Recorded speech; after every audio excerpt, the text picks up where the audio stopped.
এর আগের পর্বে আপনারা দেখেছেন আমরা ঘুরতে আসছি পার্কে।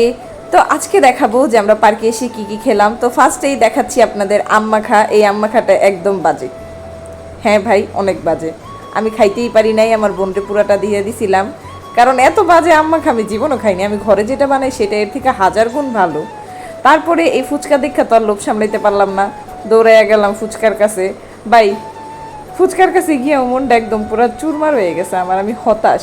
এই ফুচকা দেখতে যেরকম, খাইতে তার চেয়েও জঘন্য। মানে মনে হইতেছিল ডাস্টবিনের পানি দিয়ে বানাইছে, এত বাজি স্মেল আসতেছিল। মানে ওই দিন কপালটাই খারাপ ছিল। হয়তো বা ঈদের আগে বেটাররা নিয়ে সব কিছু বসছিল, শেষ করতে পারেন এই বিক্রি, আজকে আমাদের পাইয়া দিছে ধরাই। এই যে আমার মামিরে দেখতেই পারতেছেন এক্সপ্রেশন, আমার বোনের এক্সপ্রেশন। আরেকটা প্লেট আমরা নিতে চাইছিলাম, পরে মামি বলছে যে আর নিস না, এগুলো খাওয়া যাবে না, একদমই মজা না। যাই হোক, আমার বোন ছোট মানুষ, ওর কাছে সবই মজা লাগে, হয় অনেক মজা করে খাচ্ছিল। আমার হাজব্যান্ড তো মুখের দেখেন কি করছে, সেটা খাবেই না, তার মুখের সামনে নেওয়াই যাবে না। সে আর তার ছেলে যেটা ভালো লাগবে না, মুখের এমন ঝাটকানি মারবে, তাদের আর কেউ দিতে পারবে না।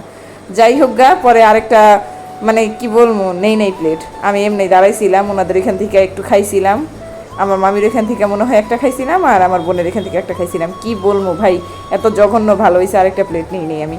তারপর এখান থেকে ফুচকা খাওয়াটা শেষ করে আমরা হাইটটা চলে যেতেছি আরেক জায়গায়। মানে আরেক জায়গায় যেতেছি খাওয়ার জন্যই। মানে আগের পর্বে শুধু ঘোরাঘুরি দেখছেন, এখন শুধু খাওয়া খাওয়াই দেখবেন, দেখতে থাকেন। আয়সা ঢুইকা পড়ছি এইখানে একটা মিষ্টির দোকানে। এই মিষ্টির দোকানে এত মানে টেস্টি মিষ্টি ছিল, সবগুলো মিষ্টি অনেক বেশি মজা ছিল। এখান থেকে বেশিরভাগ মিষ্টি আমার খাওয়া, সো আমি জানি কোনটা সবচেয়ে বেশি টেস্টি। তো আমি ছানার একটা মিষ্টি নিয়ে নিয়েছিলাম, ওইটার কেজি ছিল 750 টাকা। যাই হোক, ওইটা ম্যাটার না, বাট আমি এক পিসই খাইছিলাম, কারণ এখান থেকে চাইলে নিতেই পারতাম, যেহেতু আমরা ওইখানে একটু খাওয়া দাওয়া করার জন্য গেছি। সো আমরা সামান্য 4 জন 4টা মিষ্টি খাইছিলাম, হাফ কেজির মতো হয়েছিল। তো এটা আমরা খেয়ে দিয়ে বের হয়ে পড়ছি।